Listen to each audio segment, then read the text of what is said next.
Jordan, tu commences comme défenseur.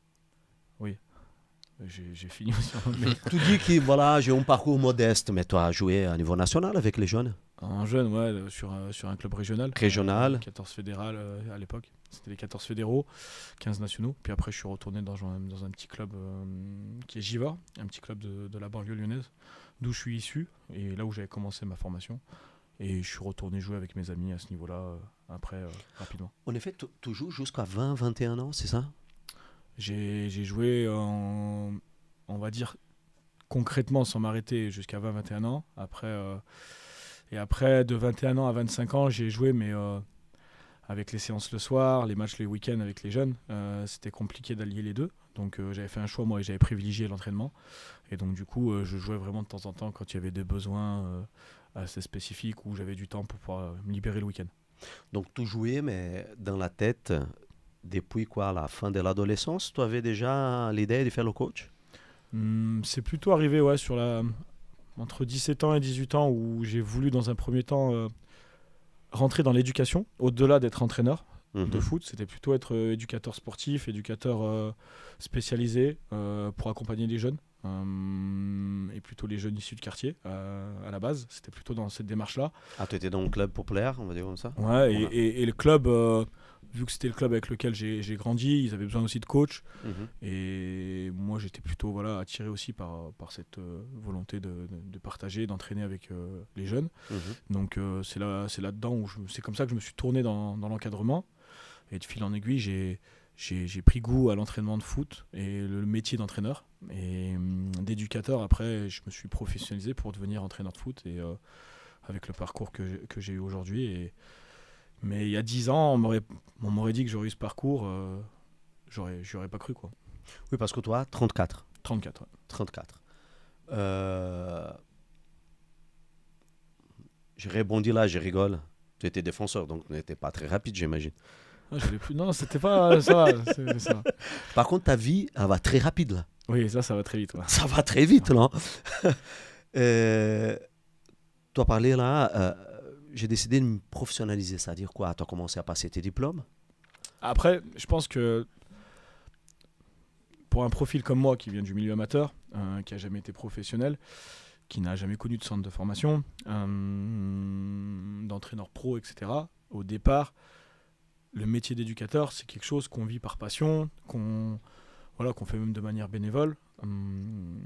Et se professionnaliser, c'est de se dire, je vais en faire mon métier, je vais vivre de ça. Okay. Et donc, du coup, je vais aussi me professionnaliser d'un point de vue compétence et d'un point de vue formation pour aussi avoir cette crédibilité, cette légitimité, et continuer à se développer. Dans un premier temps, c'était cette démarche-là. Après, la deuxième étape de la professionnalisation, c'était de se dire, c'est d'aller à haut niveau et de chercher le niveau. Au départ, je me fixais, entre guillemets, des limites. Je me suis dit, j'ai eu le brevet d'État à 21 ans. Je me suis dit, je vais me laisser 7, 8... Le brevet d'État, c'est le BEF. Le BEF maintenant, ouais. BEF maintenant. À l'époque, c'était le BE, ouais. À 21 ans. Ah oui, très jeune. Assez jeune, ouais. Et donc, du coup, je me suis laissé 7 à 8 ans dans ma tête pour me dire, je vais au DES, le diplôme au-dessus. Et je me suis même dit, peut-être que j'irai jamais, parce que dans le parcours, c'était aussi un diplôme à ce moment-là que j'estimais trop haut pour moi. Et après, de fil en aiguille... Parce que là, ça commence à demander, corrige-moi si je me trompe, ça commence à demander des expériences sur le terrain au niveau de joueur, non? Des heures de match, des choses comme ça, non? Un petit peu à un certain niveau, ouais, parce que sur les tests de sélection, ils t'évaluent en tant que joueur pour pouvoir s'inscrire. Même si c'est pas aujourd'hui le critère numéro 1, mais ouais, ça demande quand même un certain, entre guillemets, niveau. Et c'est surtout après, dans l'encadrement, ça demande d'avoir une certaine expérience avec des équipes à un certain niveau, régional ou national. Jeune en l'occurrence, je parle. Et là, tu commences à te dire ça va être un peu compliqué, quoi. Et oui, donc là, au départ, moi, je le voyais comme compliqué. Et puis, entre 25 et 26, j'ai entraîné des équipes à un bon niveau jeune aussi, dans des très bons clubs formateurs sur Lyon, en l'occurrence au FC Lyon. FC Lyon. Oui. Explique-moi, parce que moi, je ne connais pas. Oui. On a Lyon, l'OL, pardon. Bien sûr. Après, toi, le club Lyon Doucher, c'est ça? Oui.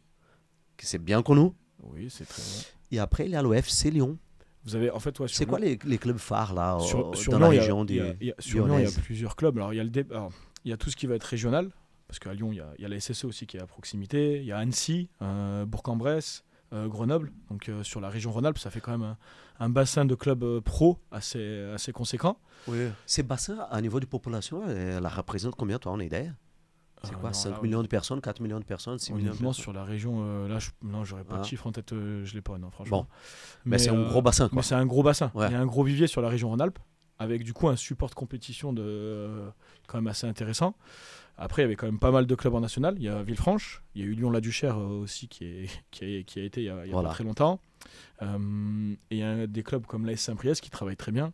Le FC Lyon. Alors le FC Lyon, sur les seniors, ils n'ont pas d'équipe au niveau national, que ce soit N3, Ils sont au niveau N2, etc. régional. Mais ils sont au niveau régional. Par contre, sur les jeunes, la formation est très reconnue. Et il y a régulièrement des jeunes qui intègrent les centres de formation. Il y a un autre club très reconnu sur la formation dans le département du Rhône, c'est l'AS Saint-Priest. Mais après, vous avez des clubs comme le FC Vaux-en-Velin qui forment beaucoup de joueurs. Le Bourgoin qui a éliminé l'OL en Coupe de France, qui est dans l'Isère, qui forme beaucoup de joueurs aussi et qui travaille bien. C'est un peu comme la région de Marseille, là, non? Ouais, bah de toute façon, alors après, j'ai pas le Il y a détail, mais je crois qu'on Martigues, il y doit a être sur le Fosse, il y a tous ces troisième, clubs-là. bassin de population Ah. en France, après la région parisienne et C'est le Marseille, troisième? il me semble, ouais, je crois. Ouais. Ouais. Après, Oui. Ouais. Paris et Marseille, je Marseille. crois, de population. Donc et puis c'est un club qui a toujours, enfin une région, pardon, qui a toujours bien travaillé au niveau Ouais. des jeunes. Donc Jordan est bien placé pour le savoir. Il y a beaucoup de garçons de qualité qui sortent de cette région-là. C'est ça.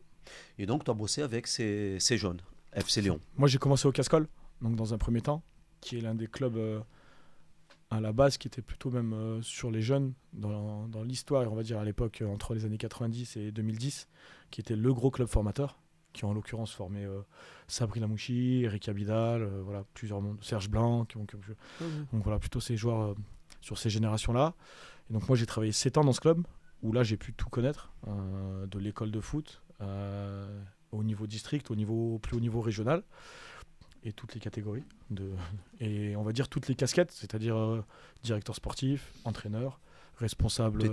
Tu es arrivé au point d'être directeur sportif? À la fin, j'étais directeur sportif et responsable de la formation là-bas. Et au bout de 7 ans, j'ai quitté le club parce que j'aspirais à aller plus haut aussi, à découvrir autre chose. Et j'étais aussi en désaccord avec la nouvelle présidence qui avait pris le club. Donc j'ai préféré partir et rompre mon CDI. Et c'est là où j'ai atterri au FC Lyon pendant 2 ans. Le FC Lyon, qui était un club de 1300 licenciés, si je dis pas de bêtises.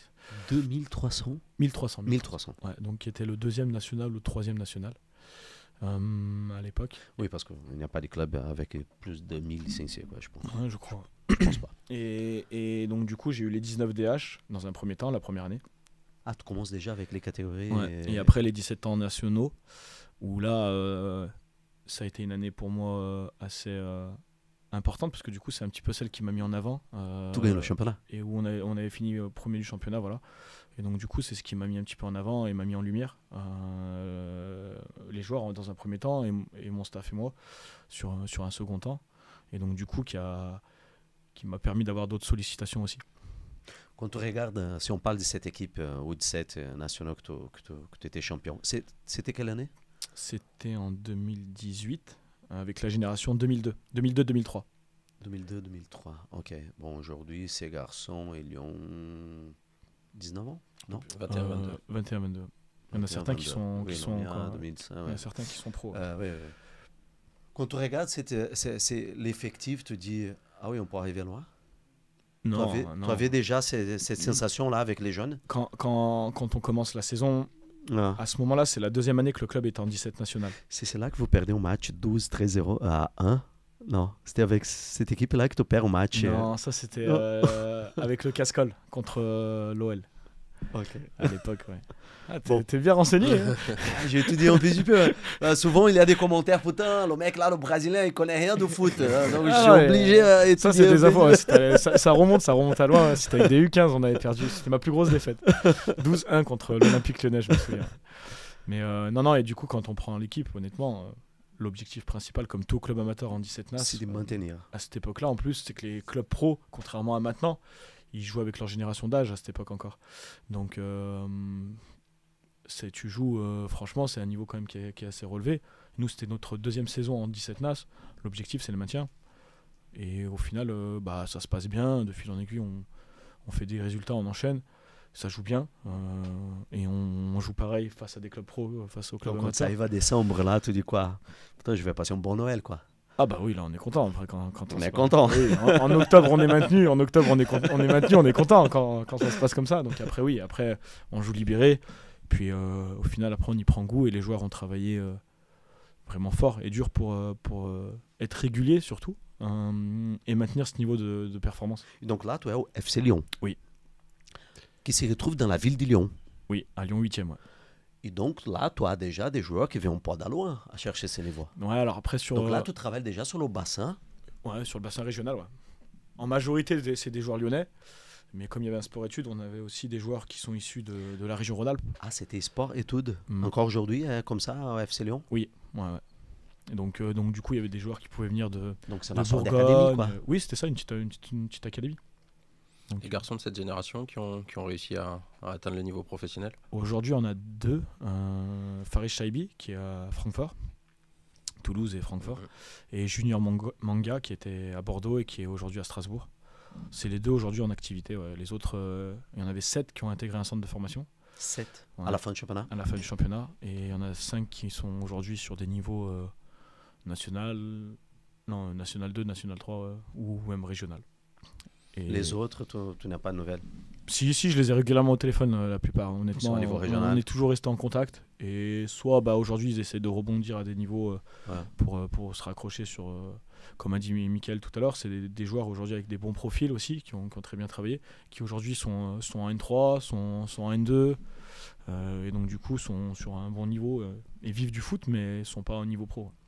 Les garçons que tu as cités tout à l'heure, tu avais déjà compris qu'eux, ils vont arriver en pas loin. Ouais, Junior Manga, c'est un petit que j'ai connu très très jeune, parce que je l'ai eu en U8 au Cascol. Il m'a suivi après au FC Lyon, et après il est parti à Bordeaux. Donc c'était un garçon... Il était à Souillot, c'était toi qui avais dit viens. Bah, je l'ai Il l'a sollicité. mis dans les bagages. Je l'ai sollicité et il est venu, mais ouais, non, du coup, c'était quand même un profil de base et il avait des qualités assez fortes pour pouvoir exister plus haut. Donc voilà. Fares, même chose, c'était un joueur qui, je trouve, était programmé déjà mentalement pour pouvoir réussir et il avait des qualités intrinsèques déjà qui faisaient que c'était un joueur qui pouvait exister, mais c'était pas aujourd'hui Fares, à cet âge-là, à ce moment-là, c'est pas un joueur identifié, par exemple, dans la région Rhône-Alpes, comme potentiel, et c'est pour ça qu'il y avait très peu de clubs pro qui le suivaient ou autre. Et c'est même le dernier qui a, sur les 7, Fares Shaibi, c'était le dernier qui a signé à Toulouse. Comme quoi. Et au final, c'est celui qui aujourd'hui Dans les faits, réussit bien et encore pro et international algérien. Tu m'as parlé du petit jeune qui t'a suivi à 8 ans, à 7 ans. Tu as travaillé avec cette catégorie, j'imagine. Oui. Moi aussi, j'ai l'opportunité de travailler avec ces garçons qui sont très jeunes. C'est incroyable parce que c'est déjà facile de voir qui va arriver loin. Tu es d'accord? Ça dépend. Dans un groupe de 20 gamins Oui. ou 8, il y a un ou deux que tu dis, ah oui, là, ça peut arriver loin. Il y a des joueurs aujourd'hui qui sont... Ça correspond, ça c'est mon expérience, je ne sais pas si ça correspond à la tienne. Ouais, alors, non, il y a des profils aujourd'hui qui sont en avance à cet âge-là et qui ont vraiment des qualités fortes. Mais je trouve que la bascule, elle se fait surtout à partir de U12 en préfaux, de U12 à U14. Ouais, de U12 à U14, parce que pourquoi? Par expérience, j'ai vu beaucoup de joueurs très très très bons où on misait beaucoup entre guillemets en U7, U8, U9, U10, U11 et arriver sur le foot à 11 où ils n'existent plus. Et d'autres joueurs justement où ils se révèlent sur le tard, où arriver sur le foot à 11, ils arrivent un peu plus à exprimer leur qualité. Donc moi je trouve que plutôt sur la fin de préfaux, on peut vraiment identifier un joueur et ça après voilà. Mais oui, il y a des profils aujourd'hui qui sont identifiés en U8 et qui réussissent et qui sont pros et on se dit on se trompe pas, mais des fois il faut pas aller trop vite. Oui, bien sûr que le parcours il est loin, il est long et on peut pas miser toutes les cartes, mais c'est complètement identifiable ces garçons-là. Ouais. Après, caractère, être sérieux et tout ça, c'est une autre histoire. Et donc, on était dans cette équipe U17. C'était quoi les matchs qui t'ont... Après, comme ça se passe avec les U17 nationaux, il y a les 2 premières de chaque groupe, pool, qui sont qualifiés, c'est ça? C'est ça. Et donc, vous passez avec Lyon. Le premier est qualifié pour les playoffs. Ouais. Et Vous étiez ensuite, première il y a- ou deuxième? Nous, on était premier. Ah oui. Et le meilleur deuxième, les 2 meilleurs deuxièmes, je crois, des 6 poules. Il y a 6 poules en 17 si Ouais. je dis plus de bêtises. Bon. Il y en a moins? Non, il y a 6. Euh, 6, je crois. 6 ou 8. Les U17, il y a plus de poules que U19, Ouais, ça c'est sûr. U19, il y en a 4, et je crois. Ah, Je sais plus. 3 ou 4. Mm. Bien trop. Mais ouais, et donc du coup, après, il y a donc les premiers sont qualifiés pour les playoffs et les 2 meilleurs deuxièmes de toutes les poules. Et vous passez en première. Et nous, on est passé en première. Et là, Et ça, il y a 6 poules. comme ça se passe les matchs, tu commences à rencontrer les gros là. Ouais, bah après, Des autres régions aussi. on a joué Auxerre, Dijon, à l'époque, qui était en Ligue 1, Clermont-Ferrand, Saint-Etienne, l'OL. L'OL. Voilà. Tu joues contre l'OL et à quelle phase? C'est te souviens on a fait 3 défaites cette année-là et il y en a 2 contre l'OL. Oh merde. Donc oui, c'était Les derbies. c'est la seule équipe qu'on n'a pas battue. Il y avait une très grosse équipe à cette époque. Il y avait beaucoup de joueurs 2002, Barcola, etc. Cherki, Malo Gusto, Florent Da Silva. Voilà, il y a pas mal de bons joueurs. Et la finale, vous jouez contre qui? Parce qu'à la fin, vous passez ça. Le dernier match, on joue la SSA en championnat. Et on gagne la 93e minute. Ce qui fait qu'on passe premier. Ouais, 93 en fait, minutes. on jouait la première place se joue entre Saint-Étienne, l'OL et nous. Et suivant les résultats de la dernière journée, bah, on pouvait passer 3e, 2e ou 1er. Nous, 2e, on passait pas, on n'était pas meilleur 2e. Vu qu'on avait 2 défaites contre l'OL. Dans le classement, ça comptait pas dans les meilleurs Ok. 2e. Premier, ben voilà. Et Saint-Étienne et l'OL pouvaient être meilleurs 2e. Donc, nous, il fallait qu'on gagne à tout prix. Et donc c'est vrai qu'on gagne à la 93e minute contre Saint-Etienne, chez eux 93 là-bas. minutes. Ouais. Chez eux. Chez eux, ouais. C'était... Et là, c'était la finale. Et après, du coup, après, on est qualifié pour les playoffs. Pour les phases finales. Ah oui, voilà. Et pour les phases finales. Et là, il y a quart finale, demi-finale et finale. Et là, on a été éliminé en quart finale. Contre le club de Montrouge, qui était le 2e club amateur qui avait réussi à créer l'exploit, entre guillemets, parce que c'était la première fois qu'il y avait 2 clubs amateurs à ce niveau-là. C'était Montrouge de Thomas Berlette, ouais. Ils avaient fini meilleur deuxième dans leur poule derrière le Stade Rennais, je crois. Et qui est un club qui travaille très très très bien au niveau des jeunes sur la région parisienne. Mm. C'est Montrouge. Donc, Et là, tu dis, tu commences à avoir des invitations. ouais, Tu commences déjà à voir sur la petite carrière que tu dis, ah oui, là, ça commence à être cool. non, honnêtement, même là, à ce moment-là, je me dis pas que je vais être entraîneur pro. Hein.